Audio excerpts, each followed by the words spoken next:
Welcome to the Gen Z Show. I'm your host, James McLamb, and I'm joined today by my daughter, Sarah Beth. How is things going for you today, Sarah Beth? They're going really well. I'm enjoying watching my apartment complex blow the window with stuff. So, it's a beautiful day in North Carolina today. Well, it's the fall time, and so any of us, when we do recordings, are having to think about the fact that somebody may be using a weed eater or a leaf blower near us. It's just a part of what is going on, so I think everybody understands that. Well, Sarah, today you and I were able to interview Stasia Rivera. And here is Stasia's contact information if you're looking at us. She is a mindset coach that works with young athletes, college athletes, high school athletes, coaches.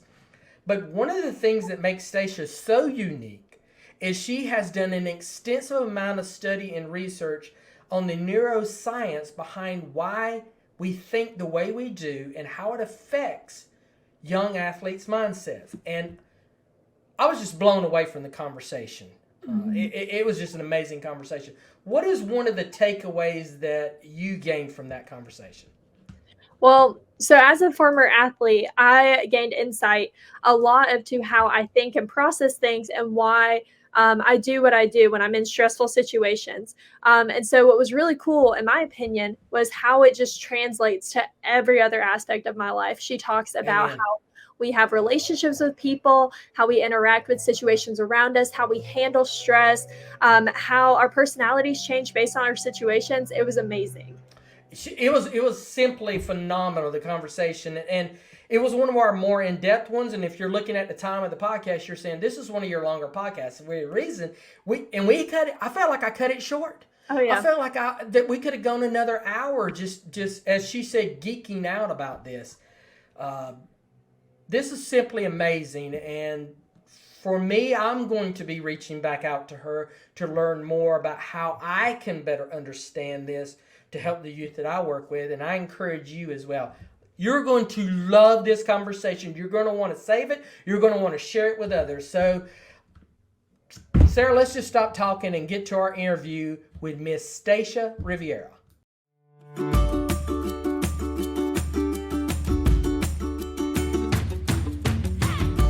Stasia, welcome to the Gen Z Show. I really appreciate you taking time out of your schedule to meet with us, to talk with us about a mindset and really the science behind this. But welcome. Thank you so much for having me. I'm so excited to talk about this topic with you all.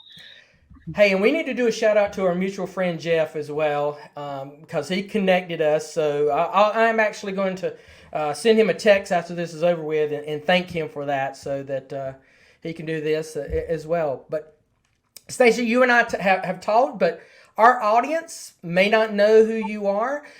Just introduce yourself to the Gen Z audience or our community and let them know a little bit about you. All right.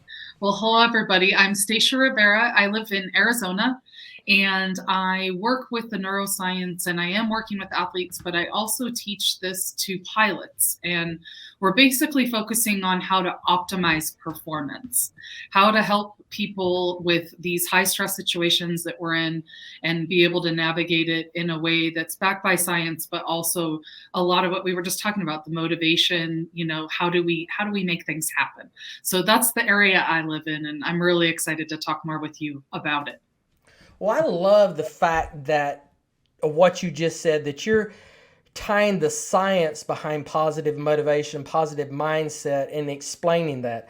I mean, I believe that Mr. Ziegler and the people who are in his field and have followed in his steps have always understood that there are basic principles that can help us succeed more in life with self-image, relationships, goals, attitude, the entire steps that he established years ago. But now it seems like in the last, and you may give me a better number than this, but in the last couple of decades, it seems like science is really diving in, that we're really understanding what's going on in our brains more than we did before. Am I right on that? Is that? I think that's a good time range. And I think part of it was just the advancements of the MRI scan so that we could take closer looks at what areas of the brain were lighting up when. And that's just helped us really understand kind of that internal mapping that we were kind of guessing at for a long time. Ooh, good point. Guessing that for a long period of time, and now we can actually see. So why is it even important for us to understand that there's science behind all this stuff? Let's just kind of lay the foundation to our audience, because some of them may be thinking, hey, I believe in it, but why are you wasting my time talking about this neuro stuff? Right.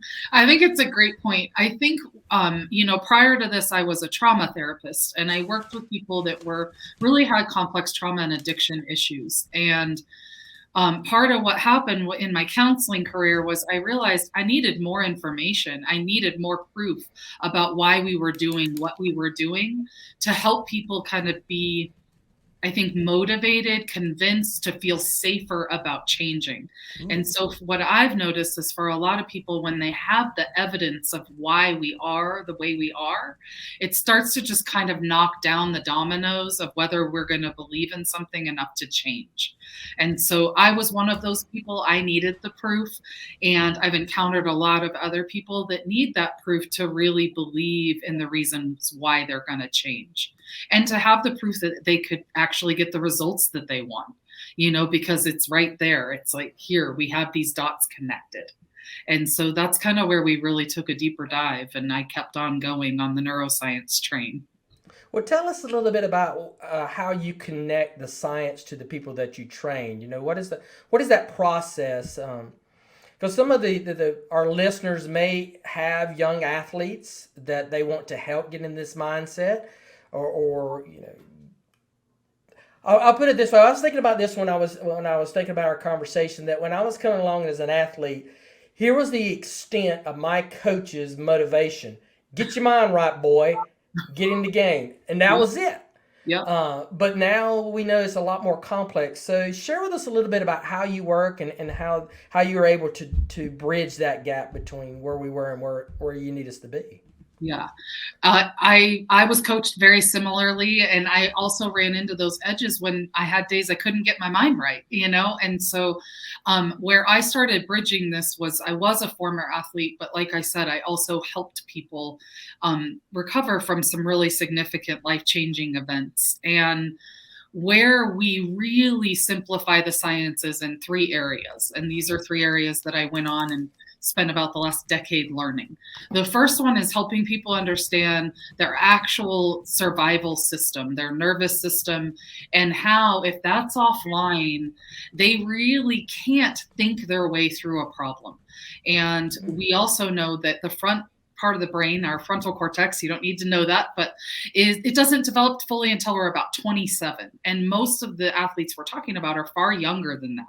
So we're trying to give them this logical way to problem solve when they don't even have the basic information of how to settle their stress or how to settle the survival system that's going off, that's telling them maybe they're not good enough, or they're feeling really anxious, or they're feeling like they're shutting down. So we start there. And that's a really big part of our program. And then we look at the connection science. So there's actually science in how we're wired for relationships and safety and connection. And what we know is teams that have more trust and safety win more, and we have some great examples of that happening at the Olympic level here in the US. One example being our US volleyball team. They have adopted all of these principles into their program, where they have an athlete council that makes decisions, and they understand their nervous systems and what's happening and how to regulate. And they just won they won the gold this year at the Olympics. And so those things are really exciting for me to see that other people are out there doing this work and getting to the real answers. And the last part that we really focus on is a lot of us, when we're under stress, we change our personality. We change how we relate to other people, and we rely on certain things like control and perfectionism and people pleasing. And what we know is those systems go off faster when we're stressed. And we also know that Gen Zs are more stressed than any generation we've ever met or created. And so that's kind of where my heart is helping them understand what I call living languages, that their body talks differently than they maybe even realize when it comes to stress and overwhelm. We start breaking that down and giving them tools so that they can really perform. Yeah, when you mentioned at the beginning with about the prefrontal cortex developing late 25 to 27, I was talking with a friend who is in this area as well, And this was a couple years ago, and he was describing to me that the limbic system, the system that develops first, is the system that seeks excitement and seeks, risk taking, and that the prefrontal cortex is the one that has the reasoning part of it. And he described an adolescent's mind as being like a high-speed race car that has extremely sensitive gas pedal, that if you touch it, it'll go 0 to 100 in 2 seconds. Yep. It has brakes that work, but they are slow. And the gas pedal is what is developing first in their mind, and the brakes is what's developing second. They know they need to use the brakes. It's not that they don't know that this is a risky undertaking or bad undertaking, but when they hit it, it just doesn't work as quickly. Based on what you did, is he on track with that? He is so on track. And it is something that the break is really associated with that executive function thinking, that big problem solving part of our brain that's not quite there yet. And so the other thing that we talk a lot about is when we're talking to parents or coaches or people that work with youth, is when you ask a youth a question, a Gen Z in this case, I mean, it can take up to 8 seconds for that question to even go in, process, and get to executive function and come back. Now, if I'm in a high stakes situation and this athlete's stressed and they're all of a sudden taking 8 seconds to answer me, we're probably going to have a lot of things that we're going to make up about that athlete, like they don't care, they're shut down, they're not bought in, like whatever it is. And they might just actually be thinking, and trying to actually get that break to happen. But it takes a while to go down and then to be able to go back up. And so the more flexibility that they have in their nervous system and as it communicates to the limbic system, then we know that they can actually do that faster, with less stress, with less tax on the system, and that just creates better performance outcomes. That's a lot. It is, right? Yeah. I was thinking of that. There's an athlete that my daughter and I, Sarah Beth and I both know, extremely talented, has a lot of skill, but I feel like that his survival system that he doesn't perform well under stress, and as a result, it's affected his ability to, reach that level that he should be able to do initially in sports. But as working with this particular athlete, the longer that he is part of a team, the less his stress level is, and then at the more or less at the end of the seasons, he's always one of the stars. It's just at the beginning can't even get on a team. Right. Because it's not only when I hear that, I hear survival system, and then I also hear connection system. And so him understanding how he's wired and what we call it an AQ type, but what his AQ type is, understanding his athlete intelligence more so that he can assimilate faster, and everyone can also assimilate around him. Because one of the things we assume is like everyone thinks the same, everyone gets comforted the same way, everybody relates to stress the same way, and it couldn't be further from that. We're all so uniquely wired that when we can start to understand ourselves, we can also have more empathy and connection for other people too, that they're not like us. So how do we have those tough conversations with each other so we can battle together and win more? And it's not just about winning in sport, it's also in life. Like, he probably, has a hard time when he goes into other environments in a classroom too, so I don't know him and I don't want to speak on his behalf, but that is something that we would often see is connections in those places. So the more they can understand that about them, then they'd get to just go be themselves. And that's really what this is about. And some people have more complex wiring. And so thinking positive or having the right mindset isn't even really on the menu yet because there's so much in survival. I kind of want to backtrack a little bit. So You talked about, and like you just spoke about this too, is we are the way that we are. Like we're wired in a totally unique way. And so I was a former athlete. And so I understand the stress and the pressure and just even just being a person in today's world. Like there's so much stress and pressure out there. And you talked about basically changing our mindset so that we can be successful and learn how to manage those things. And I feel like growing up in sports, our coaches used to tell us that, like, you got to get it under control. Like my dad just said, like, get your mind right and go play.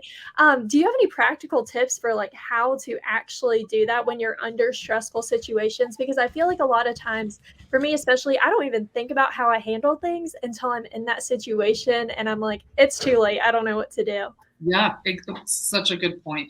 And we kind of call that smelling the smoke, of the fire you're going to walk into. And there's definitely some ways to be more prepared. When the survival system is activated, we can't think our way through it. We call that top down, so we can't take the thing in our head and then solve the problem in our body, like the knot in our stomach or the feeling of anxiety or the feeling of wanting to run away and quit. Those are survival things that are happening. And we can't necessarily always access our intelligence and our thinking. So we work what we call bottom up, and we start looking at breath pattern. We start looking at, maybe some visualization. We start looking at mantras or ways of kind of having that we've already kind of created the state of regulation or readiness, that we've practiced that outside of the competition arena, and we bring it in, because the part of our brain that we're working with doesn't know the difference if it's real or not. So we kind of practice it so that it has that highway to go on once it's time to compete. Does that make sense? Does that answer a little bit? And I can go into a little more detail if we want, but that's one of the ways we were different. Yeah, I definitely want to hear more detail. I'm taking notes here, please.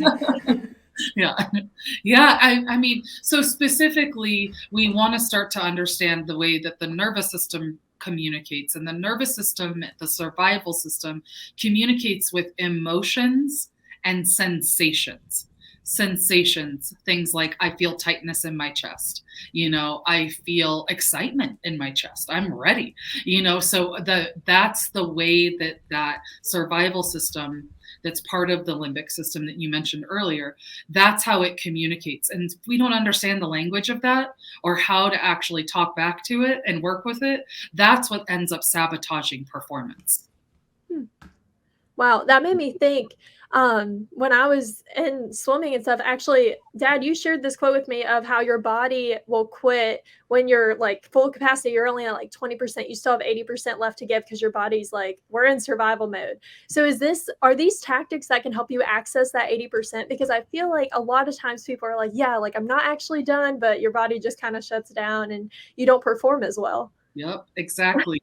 It is that. And I just so relate to what you're saying, Sarah Beth, because I was a college athlete too. And I just know that if I had the tools to like regulate those bigger games and matches where the pressure was there, and I knew how to talk to that part of me instead of kind of shutting down and ignoring it, I would have just stayed online and stayed in the flow state. And I think that's what we describe in athletics, the flow state.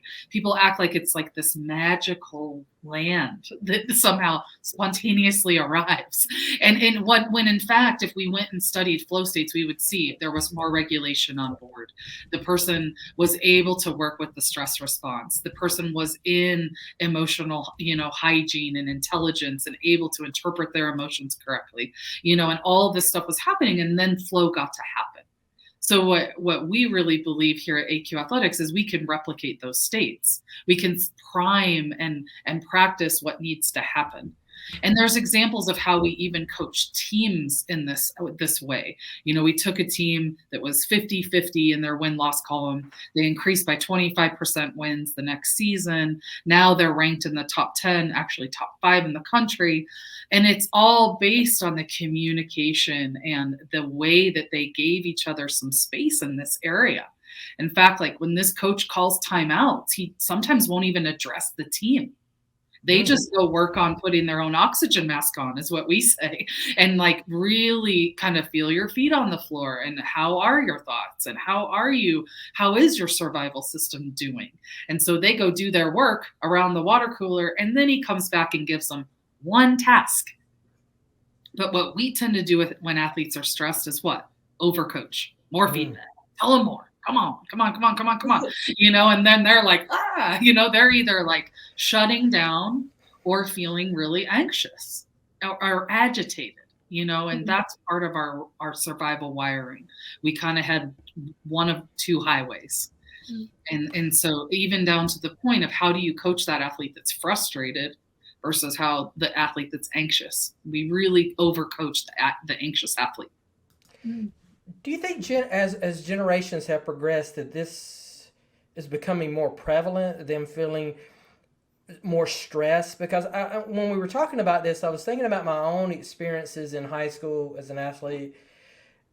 Our coaches never worried about this kind of stuff. It was technique. There were motivators, but they were not really worried about, hey, is James, handling the situation well? It was more of a team motivation than it was an individual. Right. Why do you think this has become a more prevalent issue now? Or was it always a prevalent issue and we just never really saw it? It's such a good question. And I think about this stuff, and I think about winning programs that, I'm a real big fan of John Wooden, and, John Wooden created success, but what I look at his model and why the success was there is he focused on relationship. There was so much safety in him, in his gym. Like, even if he pushed those athletes, they knew he cared about them. They knew he had his back. And that's something that's slightly different about Gen Zs is Gen Zs have had access to information their entire life. And if they don't like how you coach, they can go find a better coach on YouTube. And so it's all about relationship with them. And we aren't as good at relationship, I think, in some ways, because we're all so stressed. And it's things like we're just constantly bombarded all the time with information, with phones. Like I talked about this with Jeff on his podcast, that it's also about, like, this is a generation that's constantly being surveillanced. They're constantly being watched. You didn't have stress, but your parents couldn't look up your grade every single day and ask you to be on your homework every single moment. You didn't have a phone that tracked whether you were at the gym or the library or out at a party. You didn't have all of these things that this generation deals with. So they're constantly turned on, and they don't even, I feel so bad for them, because they'll tell you, even when they take a break, they just sit there and feel bad that they're taking a break. Is that true, Sarah? Yes. Yeah, I was thinking about that. As soon as you said it, I was like, yes, that is true. Yeah, I know. So I'm in my college class, and I'm working with athletes. I'm like, learn how to take a proper break. Like, if you're going to Netflix and chill, do it up. Like, pop the popcorn and enjoy it and pick the movie you like. Don't use it as like a checkout tool that you're trying to just like regain footing to push yourself again. So there are different dynamics, and technology allows us to stay on all the time. In the fact that we just have so many choices and areas where we're constantly inundated. And that's survival stress. That's where I want people to start to distinguish the difference between, Gen Zs are so sensitive and they don't know how to just pull up their bootstraps. I'm like, yes, they do. But they also contend with a whole other world that we did not. And it's just the truth. I'm like, that's why I call myself a Gen Z advocate, because I just want people to understand and empathize, not coddle and caretake. I mean, we can still be firm and direct and loving, but also have the right information of who you're looking at and who you're trying to talk to. Have you seen the Apple series Ted Lasso? Yes. We watched it as a family. Yeah, my wife and I are just advocates. I have a Ted Lasso quote right there behind my back screen right there. Oh, right there in the middle. Yeah. Yeah. I mean, when you were talking about Wooden and stuff, and I was thinking, okay, the pyramid of success, the very first thing that came to mind was that show, because it's, prominently displayed in that show. I don't mean to go on a tangent with this, but I feel like that is probably one of the best examples of the new way of coaching and using these concepts and things that I've seen on television. Yep. And it I also agree. does a good job, I think, of also examining the problems. Because they encounter stress. I mean, they encounter anxiety. I mean, he has a panic attack as a Yeah. coach. Yeah. And they have player conflict. Yes. And they have hierarchy things, and within their team, who's gonna be the emerging leader, all kinds of themes that have always been there for as long as we've played athletics. And it's just that what's different, and I didn't mention, but how I started working in athletics is my old mentor. The reason I went on to play at the Division I level called me and said, I don't know how to connect with them. I don't know how to use my coaching style. Like I'm getting irrelevant. I'm old school. What I'm doing is not working. And he was frustrated. I just feel like I can't push them. I feel like they're not tough. I feel like this, and this. I was like, I think the opposite. And let me tell you why. I've watched them be so mentally tough, but the key is they have to know you have their back. And I think that was true 50 years ago with Wooden too, but it was just different. The container was different than it is now. And it's just become even more important that those principles of care are there. You're like speaking my language over here. I'm like, she's saying everything that I've been thinking the past however long. So I have a question for you. It might be a little bit of a curveball because I know that you work mainly with like athletes and at the college level teaching. How do you think this is relevant in terms of like relationships with other people, like not even athletics, just in life? It could be like as teachers, as parents, as just friend to friend. Yeah. How do you think all this plays a role in that? It's the secret sauce, I mean, when I learned it, it changed the dynamic of my own family. I saw it change my relationships at work. As I became more aware of myself and why I was doing what I was doing, I just watched my whole world change. And then I watched it change in the treatment rooms I was working in. I used to run treatment rooms with 100 people in one room, and we would teach them this stuff, and so I believe it applies to everyone. And I randomly ended up in athletics again. I competed, I coached for 20 plus years. I thought the athletics door was literally super glued shut. I never thought I was coming back. I was a college professor at that point. I was a therapist. I loved it. And then all of a sudden I ended up back in the athletic arena, and I just am so happy to be back.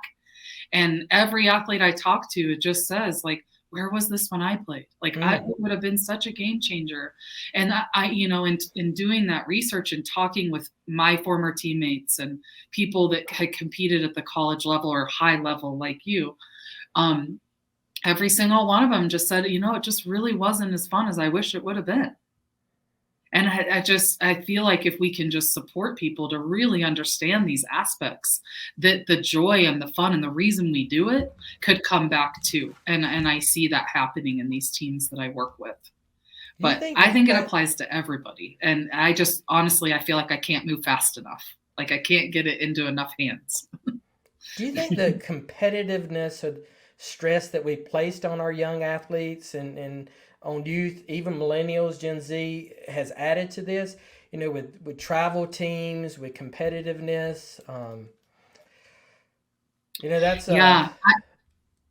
Sorry, cut out just a little bit. Yeah, I was I didn't even plan to have that question, but I kept thinking about that fact and saying, I feel like we're just causing our youth to have these problems.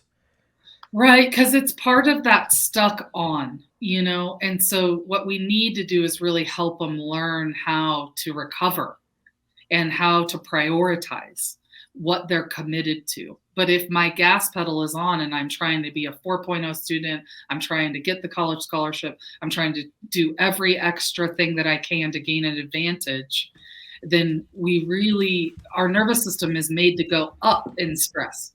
It doesn't naturally recover and come down. We have to do that. And that's what I want to arm people with, is that ability to recover and to bring down the stress level, bring down that perceived or real threat of, I just had 3 games and 3 finals and da da da da da da da. That's a real threat, to your nervous system, to your survival system. So helping them understand how to navigate that when they're in it, and then how to recover once it's kind of slowed down and it's over. And that's what we're not seeing. And that's why we're seeing it end up affecting Gen Zs emotionally, mental health wise, or in physical health. We're seeing something break down because of these levels of stress. And they're just not properly armed. They need more from us. What do you mean when you said earlier, under stress, it changes their personality? When you said that, I immediately thought there's going to be somebody that's hearing this that they're going, what do you mean? My child is the youth that I work with. Tell me what's going on. I want to know. Yeah. Well, it really comes down to our conscious and our subconscious. So our subconscious runs about 90% of the show. And by the time we're in our early 30s, it's about 95%. And so all of that wiring takes place really early in life. And when we start to feel stressed, we start to rely on those things that helped us kind of protect ourselves and feel better. So when somebody's stressed, they might really get perfectionistic. It's like, if I do even better, and if I just get even more perfect, then I won't fail. And I won't, and so they just push to the point of, and again, it's a slippery slope, right? Because that trait is why they're successful. But too much of that trait is why they're going to fail, or why they're going to experience, the failure that they don't want. And so that's the part of helping people see that. And so we tend to kind of do different things when we're stressed. Some people become more controlling. We might see a certain teammate start really going after people and telling them what to do. And why aren't you doing this, this, and this? And it's more like that individual is stressed and he or she is feeling the loss of control. So he's going to try to control everybody else, and if you can just know that, and you can also notice like, oh, I'm doing that. I must be stressed. I must need to go kind of regulate myself a little bit, pull back a little bit, take a second, go get a drink of water, and then come back and really perform. You dropping some truth bombs on us today. Yeah, the science does bring the truth a little bit on this topic. It does. And you're not the first person to say that. I teach it at the college level, and their faces on certain lecture days are like, whew, but my thing is, I am a heart speaker, and it's like, I think the more we can know about why we do what we do, it gets a lot easier to be the version of ourselves that we want to be. Ooh. And that's where my heart is. Do you have any, I know that you teach all this stuff. Do you have any step-by-step, hey, this is how you can start to figure out how you are? Because for me personally, I don't even know how I am. I don't know what I do, what I don't do. I don't know how I respond to stress. I don't know how to handle it because I don't know how to respond, because I've never thought about it before. Do you have any steps that could help our audience figure that out? That's such a good question. So we, in our program, which is called AQU, we have a personality type test and what we call a prozone test, which is how do you respond to stress and relationships and connections? And then what is your personality type as an athlete? And you're one of 4 types. So just off of the cuff, I think that one of the things that you can start to pay attention to is just becoming aware that when there is more stress, do I respond by kind of becoming more anxious and kind of focusing on other people and what they need and pressuring myself? Or do I kind of avoid it, act like I'm fine, act like it's all good, and I'm just going to push through this, and start to actually get a little more honest with yourself about what's actually happening for you. What do you actually need? What conversation do you need to have with yourself or somebody else? And that's where, the work of positive shift thinking and looking at our mindset can be such a great secondary step to that. I feel like sometimes we're missing the step of self-honesty and awareness. And so that is more, remember, a sensation or a feeling and not a thought. The thought would come secondarily. Mm. So what I invite athletes into is just paying attention, athletes and students, pay attention a little bit more. And if you know and you start to pay attention to that, one of the ways that you can start to reshape your nervous system, the quickest way, is to work on connecting to your environment through the five senses. And so that means, like, you know, when you're actually taking a shower, just take a shower. But we tend to be like a million miles in the future or a million miles in the past, you know, so just be in the moment. When you're driving, can you just be in the moment, connecting to the beauty around you, to the song that you love, to the feeling of your hands on the steering wheel? You know, when we can give our brain that data, the survival system gets to recover a little bit. The nervous system gets to realize there's no threat out here like I thought there was.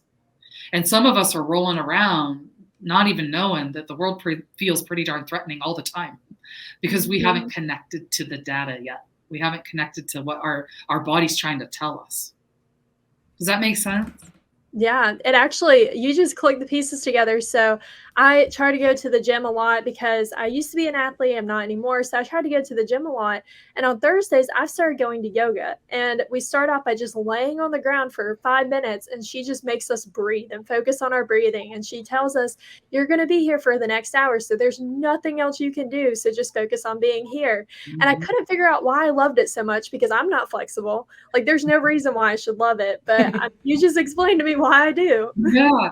And it's just like your body got a break for a second, and the mind and the body got to kind of go into their own lanes for just that moment. And it feels so inviting and familiar for a lot of people, you know, and there's ways to learn how to have it feel more inviting, because for some people at first it can be almost overwhelming to slow down like that. You know, so even just figuring out, like, what sense do I enjoy connecting to? You know, I have certain athletes and clients that would put like little dot of perfume or cologne right here.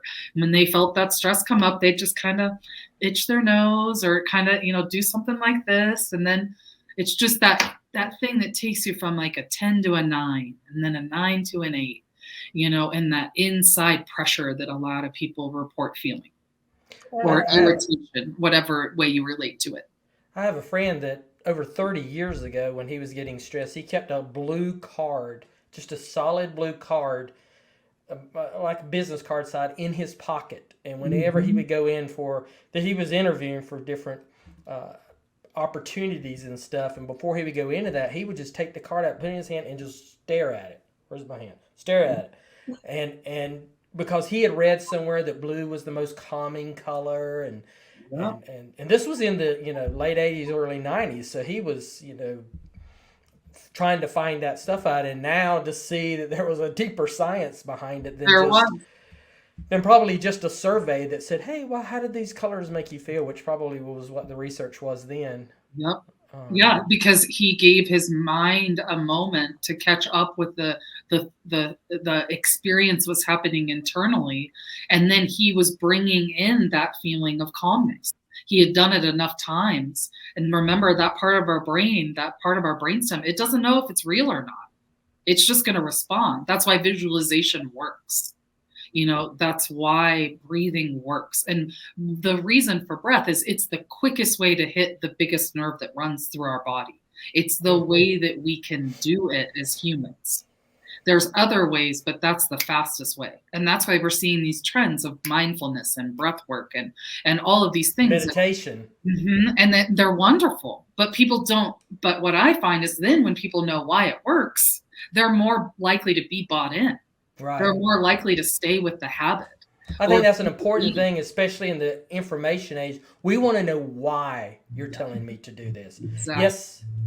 It's like today I went to the gym this morning, and we had a CrossFit class, one of those people, and who always has to mention it. And so we were going through the process, and we were doing this complex, and the very first thing that when they examined the complex that came to my mind is that tell me why I'm doing this complex versus just working on a power move or Olympic move. Why are we doing this 5-point complex? So I went to the coach and says, why is this the program today? Tell me what it's going to do for me at 52. That I need to, stay engaged. Right. And that was the whole heart, like why I told you I was on the search of why, because I was in an audience that would not believe me unless I knew why. I mean, they needed that information. They weren't going to trust me if I didn't know what I was talking about. And so then being able to solve it in such a complex group and with so many other factors at play for those folks, it was just so, and now it's just become this method that you can bring into any arena. Like I said, I'm working with pilots and, we're going to take it into classrooms and, just wherever it can be. But, the athletic arena is definitely a fun place because I think every athlete wants an advantage. I definitely want my pilot to have the right mindset. Yeah, but so does every person once they find what they love. Everybody wants an advantage once they find their thing. And that's a big part of this is like just being able, we call it winning in life and sport. And I care just as much about life wins. Don't tell the coaches, but I get excited when they tell me, I was able to go home to a funeral and be the person I wanted to be for my friends. And I didn't have to do anything or act outside of my values. I just got to be who I was because of this. And I got to and just be fully present. I'm like, that is awesome. That's a life win. So do you think if you'd known any of this 6 years ago, it would have changed the way you approached competing and competition? Oh yeah. I mean, it would have changed how I approached my workout this morning, honestly. Just knowing any of this. Yeah, absolutely. I mean, because as an athlete, I feel like a lot of times if you don't know this information, you're like, okay, this is what I have to do. I have to do it right every single time. I used to get so stressed out if I would, one, lose a race, but two, if I felt like, oh, my form was off in this one spot, I'm going to go get yelled at by the coach. I would get super stressed out about that. I'd be looking next to me all the time, just focusing on everyone else and not understanding why am I so stressed out? Like, what do I do about that? Yeah. Yeah. And so that's what happens a lot too, right? We have the performance stress because we've mastered the reps, as you said earlier. That's how practice used to be, right? Yeah. And that's one of the things I talk to the college athletes about, or athletes that are wanting to ascend to college, is like, you're not going to get that much better physically. Like, let's be real, maybe 10% if you're lucky and it's in your off season, so the edge is this. And then what you just described so artfully is the relationship aspect of my coach, my parent, or this or that, or my teammates. That is actually what stresses us out. But we don't talk about it. We don't understand how that affects our performance. And it really is the game changer. If I can feel safe and trusted and like I'm going to have, like, these people have my back and I have their back, then the performance is what becomes the byproduct. Oh, yeah. I just had a light bulb moment so when I was doing athletics, I was doing swimming. I did it year round. And so I had morning practice, afternoon practice, Saturday practice for hours and hours on end. We had gym time, all that sort of thing. But my relationship with the coaches weren't great. And so my performance wasn't great. I ended up quitting swimming and just doing it for the high school my senior year. And I performed better than I ever did year round. And it wasn't because I was training more. It wasn't because my workouts were better. Now that you've said it, I'm pretty sure it's because I knew that the people on the team, my coach, they cared about me. So that's a light bulb moment from 6 years ago. That's so cool. Yeah, it is, because I can look back at my performance and I see that with a lot of athletes. And even this team that I mentioned that's now ranked in the NCAA, they didn't have that relationship with their coach, and he didn't have it with them. And so it didn't matter. He's one of the best physical trainers in the country. He is the sole reason why I've gone on to play, and why he set on hundreds of other athletes. But it was a specific style that you could either tolerate or not. And a lot of people couldn't. But now he, and we're not perfect. That's the other thing I want to say is everyone's accountable in this method. It's like, we're not going to get it perfect. And really, we only have to get it right about 30 to 40% of the time for somebody to know we care about them. So this isn't about being perfect. This isn't about having all the answers. This is about actually learning how to be flexible. We talk about it all the time, but this is actually what teaches you how to do it. Do you have like one piece of advice for coaches, trainers, teachers out there? Like, just if you had to condense it onto one piece of advice, how they can start showing that they care about who's under them? Boy, that's a big one there. That I hate she didn't serve me a softball on that one. My biggest thing is that the number one thing that I think is missing is being curious, is asking questions. You really can't go wrong with somebody that is stressed or performing perfectly just by asking them a question. And it shows them we're interested in them. It shows them that we're not going to assume that they think like we do. And it's just amazing what you actually learn when you take the time to ask somebody a question instead of telling them what they think or feel. Wow. And so it's just like, instead of, man, that was a great performance, do you feel great? The opposite. It's like, hey, I really want to hear how you felt in that performance. What felt right to you? Do you hear the difference? Yeah. And then they might say, I felt like that was a horrible performance. I don't think I did great at all. And I think I missed this moment and this moment and this moment and this moment. And then they're coaching themselves. And that's what we want. But we don't allow that opportunity to happen very often. Wow, there's just so much we could talk about. I mean, my mind is just, because we're actually going in two areas. How do you coach athletes, but also how do you coach coaches, which may be even the bigger area of help, is coaching coaches to be the right type of person. How can our audience, because they're listening to this, and I hope like crazy, those of you who are listening and watching this, you're coming up with the questions and thoughts that I have. How can they connect with you? Where can they connect and find out more information about this? Yeah. Right now, the easiest way is on social media. And if you DM me a question, I will answer you. So we're on Instagram at AQ Athletics Official. We're on Facebook at AQ Athletics. The website that you have here, www.aqathlete.com. If you give me your email and just flag that you have a question, I can get back to you. But those are the easiest ways. And then in the next, by the end of the year, we're launching our program called AQU for athletes, that they can learn all of this information. And it's pretty cool. We really have interviewed Gen Zs to create a platform that makes sense for them and their lifestyle. So we have a computer-based part of it and an app, and you can do both, and they talk to each other, which is cool. We have a 30-day community where you get to just really get all your Q&As out of the way.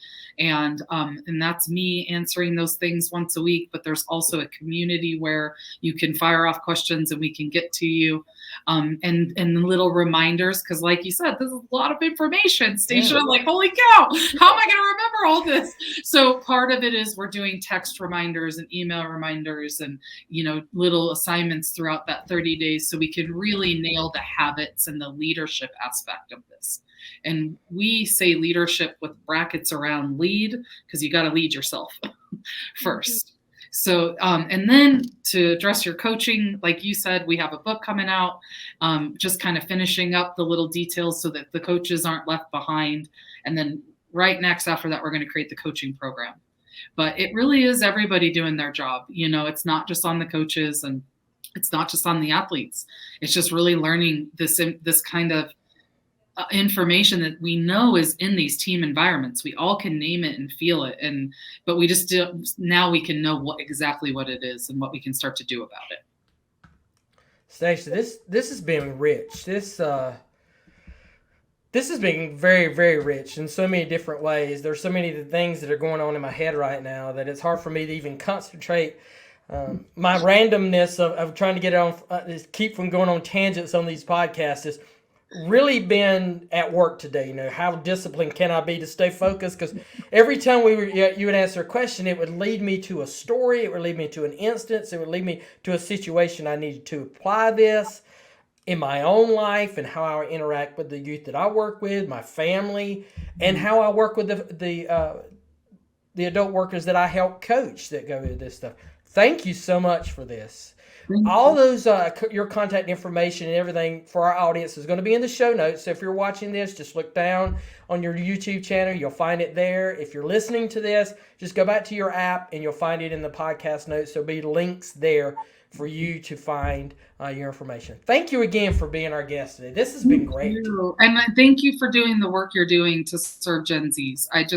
I think it's fantastic. And I think it's just really important that we're all showing up and having these discussions, however we see it, but it's just so important to talk about. So it's a pleasure meeting you guys. I wish we could nerd out more, but reach out. And when I start, we'll have to nerd out more just in a little while, because we got Generation Alpha coming along that's going to have their own set of stuff. Yes, to deal with. I have a Gen Z child and a Gen Alpha child, and they are already on my radar. You are right. What is your Alpha child? How old is that? He is 10. And that's so right there on the cusp. We have 11. Mm-hmm. And I know some people now are backing the age back for Alpha, saying that, okay, Alpha is really going to be the generation that has no memory of pre-COVID, that we're going to extend Z's all the way to that, because COVID now becomes the defining generational experience for them. Where Zers, it's kind of, a lot of folks will say it's 9/11. They have no memory of that. Alphas could be COVID. And if so, we got to back their age back up a little bit to those 6, 7, 5-year-olds. That may be the oldest alphas on this. Our youngest kids may be in that transitional time. I think so. And I'm kind of in a micro generation where they call me a zennial, and I do think we have these micro generations around events. But I had not thought about that. And that makes so much sense to me, though, because I can see how my son can really relate to my daughter, who's the true Gen Z. And then how that little bit younger, how they have really been impacted by COVID. Yeah, that's going to bring its own set of issues that we'll have to deal with, and things that I don't even think we could have foreseen yet. What that generation is going to be. So, to our audience, thank you again for joining us this week. Remember, someone needs to hear what we talked about today. So make sure you comment on this, share it, and like it in all the outlets that you have seen this. And join us again next week for another episode of the Gen Z Show.